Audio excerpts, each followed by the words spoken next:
kita lihat, kita dengar bersama tadi bagaimana dalamnya, luasnya ilmu Abuya Muhibbuddin Wali, khususnya dalam bidang tasawuf, hingga pada akhir ayatnya beliau hidup dalam keadaan yang sangat zuhud hingga berpulang ke rahmatullah subhanahu. Untuk mempersingkat waktu, kita lanjutkan ke pemateri kita ketiga, yaitu Dr. Haji Tengku Awwaludzikri Zailani LCMA, pimpinan Dayah Darul Faqih Qur'ani, yang akan menyampaikan tentang pendapat beliau sebagai alumni Al-Azhar tentang sosok Abuya Profesor Muhibbuddin Wali.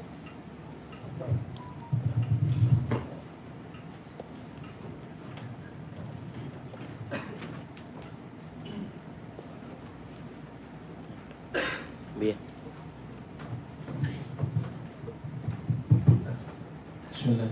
Assalamualaikum warahmatullahi wabarakatuh. Alhamdulillahirabbil alamin, wassalatu wassalamu ala asyrafil anbiya wa imamil mursalin, nabiyyina wa habibina Muhammad wa ala alihi wa sahbihi ajma'in. Rabbi shrah li sadri wa yassir li amri wa hlul 'uqdatam min lisani yafqahu qawli. Amma ba'd. Takrim dan ta'zim kepada mandub guru-guru kamu, terutama yang sebagai pemateri pada malam yang berbahagia ini. Saya sangat bahagia walaupun undangannya datang tiba-tiba. Datangnya undangan tersebut langsung dari Ketua Tastafi Banda Aceh, yaitu Tengku Umar. Saya sedang di depan liang lahat mau menguburkan saudara sepupu saya, ya. Jadi karena begitu mendesak, saya ingin jalan-jalan dengan Tengku Umar telepon, udah, ya. Jadi saya angkat, rupanya undangan untuk mengisi kajian bersama guru-guru yang dari Dayah. Bagi saya ini adalah sebuah kebahagiaan dapat bersilaturahmi dalam momentum yang sangat berharga ini, sehingga dapat bertemu dengan Abi Hidayat, Masya Allah, dari ujung ke ujung kita, ya, Masya Allah. Begitu juga dengan Tengku Mustafa Husain Waila. Jadi Abu Ibrahim Wailan atau Metro Mesir, waktu itu sekitar tahun 2000, saya sempat di sana bertemu dengan beliau, mendengarkan beliau berceramah, walaupun agak sulit untuk dipahami waktu itu, ya. Namun yang menarik, ketika beliau hendak keluar dari Melego Aceh di Mesir, beliau berikan sedekah 20.000 rupiah. 20.000 rupiah mungkin di waktu itu bisa kita beli 1 ekor ayam. 1 ekor ayam yang belum dimasak. Tapi di waktu itu kami mengatakan, ya 20.000 video, mudah-mudahan barakah merempat 200 juta. Dan selang beberapa bulan betul-betul datang 200 juta. Sehingga tidak lama setelah itu, ya, dengan Syekh Fadil waktu itu kita merancang ingin membeli rumah Aceh atau Melego Aceh. Masya Allah. Jadi ulama-ulama di Aceh ini memang ada. Makanya terkenal Acehnya dijaga di Allah Subhanahu wa Ta'ala. Namun ada kalanya dipegur, dibangunkan supaya jangan terlena. Maka betul, amar ma'ruf nahi mungkar itu harus. Kalau amar ma'ruf mungkin mudah di mimbar, tapi nahi mungkar ini enggak sembarangan. Makanya kayak semangat Tengku Umar tadi itu sesuai dengan nama beliau, apa? Ya. Mudah-mudahan Tengku Umar berpanjang umur, bersehat lagi. Baik ia ke musuh. Yang ia itu menyuhana musuh. Ya. Karena semua kita mesti ada musuh. Paling kurang syaitan musuh kita. Kalau nggak ada musuh berbahaya. Itulah orang munafik namanya. Jangan kuno pegang, jangan lebih pegang, bukan. Ya, tapi jangan cari musuh. Musuh datang sedih, kita nggak lari. Baik. Penasihat takrim dan ta'zim ke senior kamu diikat Tengku Haji Fadil Rahmi LCMA, kandidat doktoral, insyaallah fi waqtin qarib. Dan guru-guru kamu dari Tunis ya. Kalau saya secara pribadi itu banyak mendapatkan pengarahan dari ulama Al-Azhar yang berasal dari Tunis. يعني أنا لما كنت في الأزهر اشتغلت كثير والكثير من علماء تونس كما قلت لكم يعني لا سيما لواحد من صفاقس رباني يعني أيقظني من غفلتي يومئذ يعني لما كنت أحب أن أقرأ مجلة التوحيد كثيرا ومجلة التوحيد من هؤلاء أنصار السنة أنصار السنة غير الجماعة طبعا المفروض إن السنة أهل السنة والجماعة بس يعني أنصار السنة بس يعني Alhamdulillah. Dan teku-teku mandum, guru-guru mandum yang dilakukan oleh Allah Subhanahu wa taala. Berbicara tentang sosok Abuya Muhibbuddin Wali, saya sebenarnya ketika di Nusa Ulum ya, tamat tahun 98 itu sering duduk di pustaka. Di antara buku yang saya baca itu karangan beliau ketika beliau menulis tentang ayah kami ya. Di sana saya dapatkan sebuah faedah. Di antaranya Buya atau Abuya ya memesankan agar beliau selalu membawa 3 kitab. Yang pertama I'anatul Talibin, yang kedua Al-Hikam, dan yang ketiga kalau tidak salah saya Risalah Al-Qushairiyah. Jadi karena menasihat tersebut, saya pun di Mesir menggemarkan diri untuk membaca kitab itu, terutama Risalah Al-Qushairiyah. Sangat menguatkan kita. Di sana banyak sekali cerita dari para awliya Allah ya, bagaimana mereka bermimpi dengan Nabi SAW, minta nasihat agar hati hidup, agak ya antara azan subuh dengan qamat membaca Ya Hayyu Ya Qayyum La Ilaha Illa Anta sebanyak 40 kali. Jadi Masya Allah memang betul-betul pesan singkat itu betul-betul mengena dalam hati kita. Dan saya tidak meragukan Abuya itu pernah di Mesir. Namun benar, sebahagian teman, sebahagian senior menyaksikan beliau. Kenapa menyaksikan beliau? Karena kami biasanya kan ada sanad cerita. Sanad cerita. Sepertinya ada keterputusan antara beliau dengan generasi berikutnya. Iya. Jadi kalau sekarang ini misalnya ketua KMA, ketua keluarga Masuk Aceh yang di Mesir, ada fotonya dari Pak Prof Azman misalnya, ya begitu juga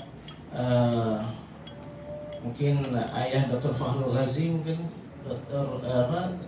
Ustaz Nur Ashikin ya, ada. Tapi Abuya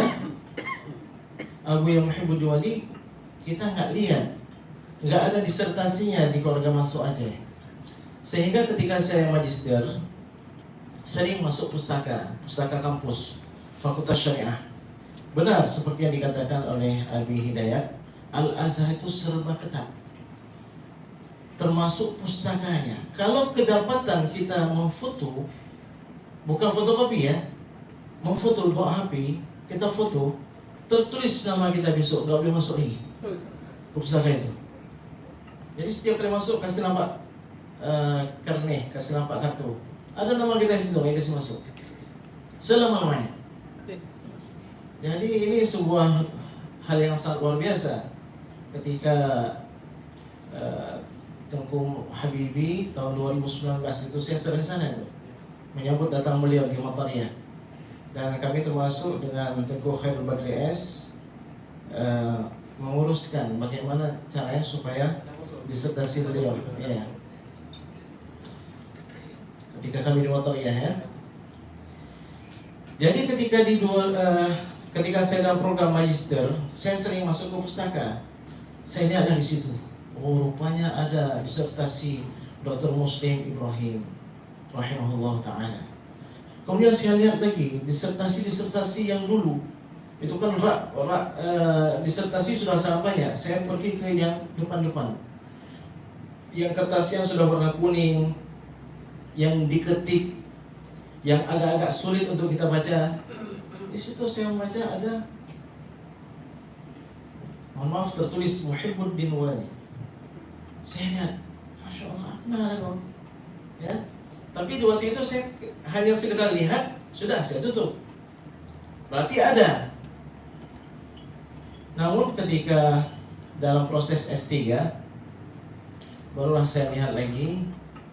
Jadi yang pertama sekali, disertasi beliau itu lumayan tebal, 913 halaman. Ya, seingat saya 2 jilid, 913 halaman. Lalu saya lihat uslub beliau. Uslub beliau itu bagus sekali, Masya Allah. Uslub Arabnya itu sangat bagus. Dan judul disertasi beliau itu Al-Ijtihad fil Fiqh Al-Islami, Risalah Muqaddamah lil Husul ala Darajat Doktorah fi Syariah Al-Islamiyah. Jadi beliau tulis di situ bahwa beliau menyelesaikannya di tahun 1389 Hijriah, bertepatan dengan 1969 Masehi. Tapi di situ ada ada perbedaan halaman pertama dengan halaman ketiga tentang 1981. Di halaman pertama 1981.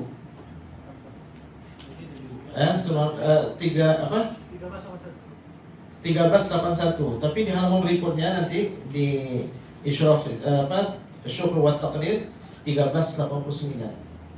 Tahun miladiahnya sama. Iya, tahun miladiahnya sama, 1969. Tapi menurut yang saya baca di situ, jadi disertasi yang beliau tulis ini, ya, itu hasil pencermatan beliau dari Muktamar Ulama Sedunia yang diadakan di Kairo waktu itu di tahun 1964. Jadi beliau, ya, muktamar di waktu itu membahas tentang ijtihad, taqlid dan tarfiq. Sehingga beliau pun menulis tentang al-ijtihad fi syariah al-islamiyah, fil fiqh al-islami.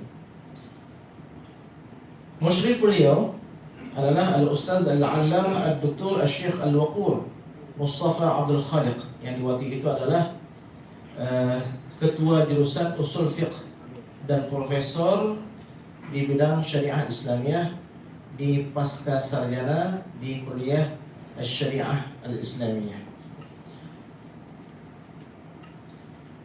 Jadi saya melihat tulisan beliau sangat indah, seperti orang lama di Arab ini. Memang seperti orang Arab tuh. Ya, dan beliau di halaman pertama langsung menulis itu.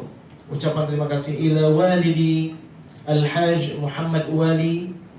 Ya, beliau ucapkan terima kasih kepada ayah beliau, alladzi rabbani, bal, bahkan beliau katakan bal, innahu muallimi wa ustadhi wa mursyidi wal akhidhu biyadai ila sabil taufiq wal hidayah fi jami'i a'mali.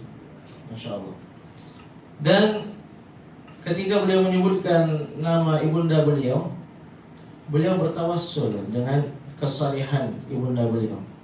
Wa ila walidati al-hajjah Rasimah, kemudian bal atawassalu bi salahiha ila rabbi al-ghani al-qadir ar-rahman ar-rahim fi najahi a'mali. Bahasanya indah, ya, usulnya menarik. Dan saya melihat beliau itu sangat moderat. Ini tokoh luar biasa. Beliau menulis, inna mas'alatal ijtihad la tazalu hayyatan 'inda ulama'il Islam wa fuqaha'ih hatta fil azminah al-mutaakhirah wa la siyama fil 'asr al-hadir. Yang beliau mengatakan ijtihad itu terbuka.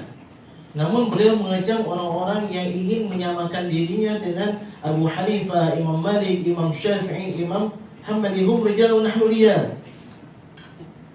Na'khudh kama ya'khudun minal kitab was sunnah. Dan beliau menyebutkan tokoh-tokoh, tapi beliau nggak sebutkan namanya. Tokoh-tokoh Indonesia yang merasa dirinya langsung ingin beristihad langsung pada Al-Quran dan As-Sunnah, padahal mereka itu hanya dikenal sebatas Indonesia. Begitu keluar Indonesia nggak dikenal siapa mereka. Ya. Kemudian disertasi beliau itu sangat menarik. Jadi membahas 3 sisi. Yang pertama ijtihad dari sisi sejarah, kemudian ijtihad dari segi usuliyah al-fiqhiyah, dan ijtihad dari sisi al-fiqhiyah al-islamiyah.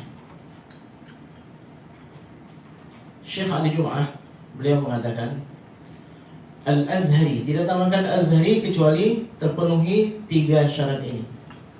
Asy'ariyul aqidah. Ini orang Wahabi itu bukan Azhari, itu Umar.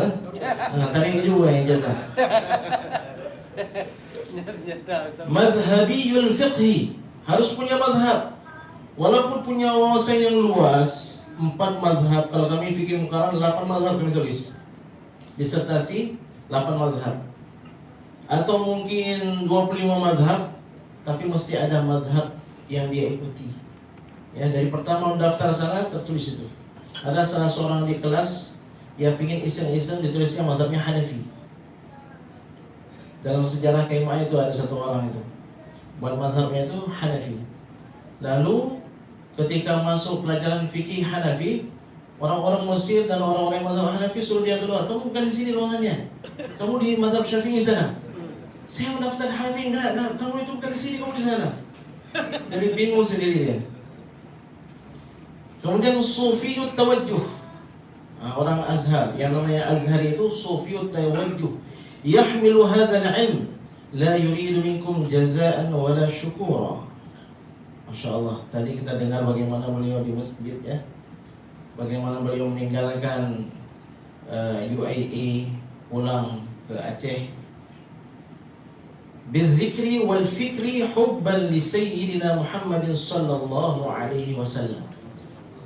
Maka bagi kami, beliau Allah yarhamuh Azhariyun khalisun. Azhari banget gitu ya. Bahasa orang kerajaan Azhari banget.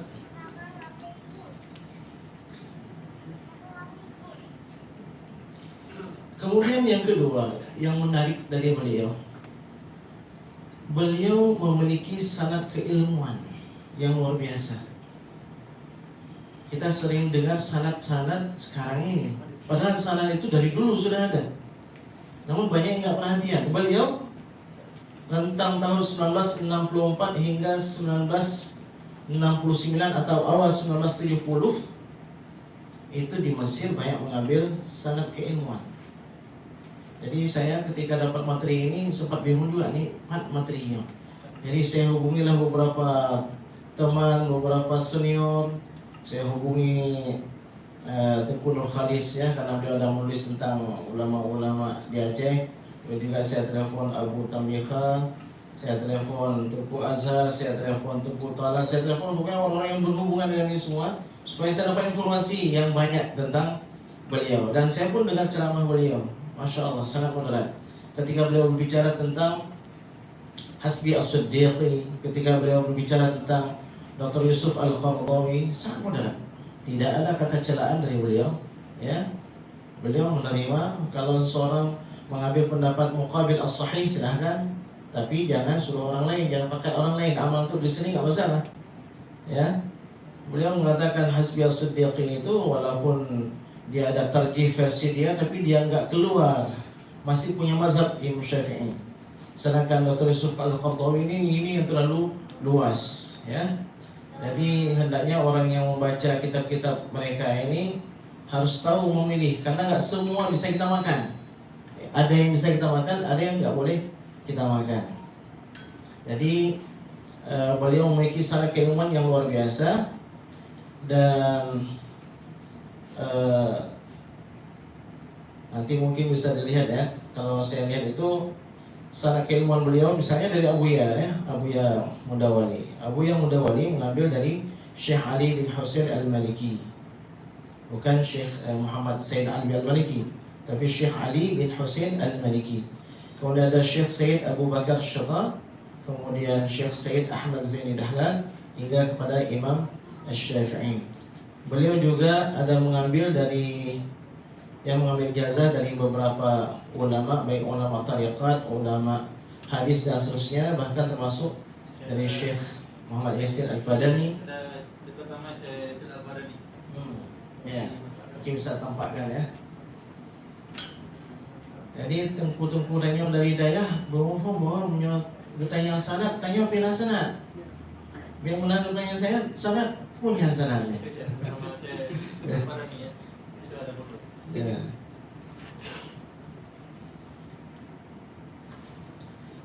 Kemudian yang terakhir yang ingin saya sampaikan, seperti yang dalam mukadimah tadi, ya, Tengku Rahmat Ashari, beliau ulama yang menghimpunkan antara ilmu zahir dan ilmu batin. Yang alim di bidang batin saja banyak, yang alim di bidang zahir saja banyak, tapi yang menghimpunkan bahkan 3 elemen tersebut, iman, Islam, dan ihsan, ini bisa dihitung. Dan beliau ini termasuk yang sering mendatangi makam Imam Asy-Syafi'i. Salah satu makam yang dikatakan oleh para ulama makam yang penuh dengan karamah bagi orang yang menziarahi. Ya, makam Imam Asy-Syafi'i, kemudian makam Sayyidina Husain, kemudian makam Sayyidah Nafisah, makam Sayyidah Zainab. Itu 4 makam ini adalah makam yang paling mujarrab. Jadi kita nggak mengatakan mana hadisnya, mana ayatnya, enggak, tapi mujarrab. Rasulullah SAW bersabda, "Man istata'a an yanfa'a akhahu falyaf'al." Dia sudah pernah mendapatkan. Jadi hendaknya dia sampaikan kepada orang lain, saya dulu pernah berdoa di sini, Allah kabulkan. Dan berapa banyak orang-orang yang sulit memahami beberapa ibarat dalam kitab mazhab Imam Asy-Syafi'i, pergi ke makam Imam Syafi'i, menghadiahkan Al-Fatihah, dia baca dapat. Al-Imam Asy-Syahid Muhammad Sa'id Ramadan Al-Buti ketika menjelaskan kitab Al-Hikam, ada hikmah yang sulit sekali beliau fahami. Ketika ke Mesir, beliau sempatkan menziarahi makam Imam Ibnu Athaillah Sekandari, dan di sana beliau dapatkan, Masya Allah. Jadi bagi orang yang belum merasakan, yang nggak tahu bahwa ziarah kubur itu sangat penting, ya. Bukan kita minta sama beliau, ini kan kesalahan dari orang Wahabi ini. Jadi kiranya kita minta sama orang yang sudah dalam kubur itu. Tidak, kita mohon kepada Allah Subhanahu wa taala. Al-qabru imma rawdatun min riyadil jannah wa imma hufratun min hufarin niran. Jadi masalah di situ. Ketika dia itu rawdatun min riyadil jinan, kita berdoa, maka seolah kita berdoa di taman surga. Jadi demikian dari saya, mudah-mudahan ada manfaatnya, menunggu pendidikan dari anak Abu yang langsung ya. Kalau ada hal-hal yang banyak sekali saya mendapatkan istighfar dari beliau. Jazakumullah khairan. Assalamualaikum warahmatullahi wabarakatuh. Waalaikumsalam.